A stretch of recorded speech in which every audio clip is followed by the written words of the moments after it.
Welcome back. It's been 1 week since the Great Plains Zoo made the announcement that the Delbridge Museum of Natural History is closing.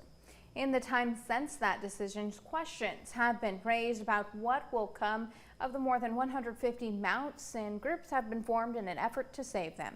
In continuing coverage tonight, Cordell Wright has more details here at 6:30. Cordell, good evening.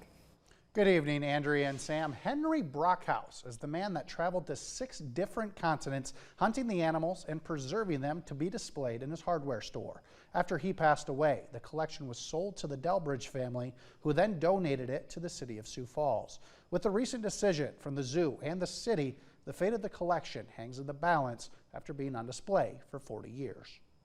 My initial reaction when I read the first article, I'll admit it, I was pissed. In this type of business, decommissioning usually means destroying. Jason Hack has a personal connection to the Delbridge Collection. As a child, I got to go and see the museum and just stare in awe and be inspired by those animals.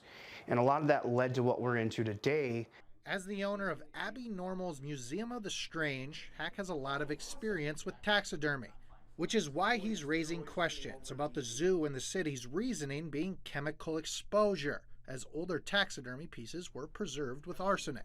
You would really have to rub that animal to get it to come through the hair follicles. And the only way to get actually sick from it is you would have to rehydrate that hide and pretty much lick it. This decision not only caught Hack off guard, but also members of the Sioux Falls City Council. This was kind of dropped on us through the media. I mean, we didn't even get any response from the administration or the zoo to tell us what they were doing. So, I mean, it was a shock to the community. It was a shock to the council. The zoo and the city Parks and Rec Department issued a joint statement that reads in part, quote, "As an asset owned by the city of Sioux Falls, the city council must approve the surplus and disposition of the Delbridge collection before any further action is taken. It is our goal to ensure the next steps for these specimens are handled in a respectful, safe, and legal manner."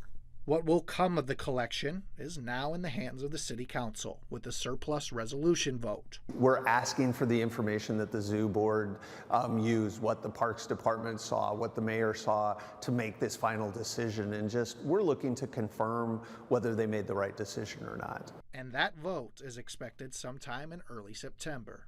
I understand that they want to advance the zoo and add the aquarium and things like that, which is great.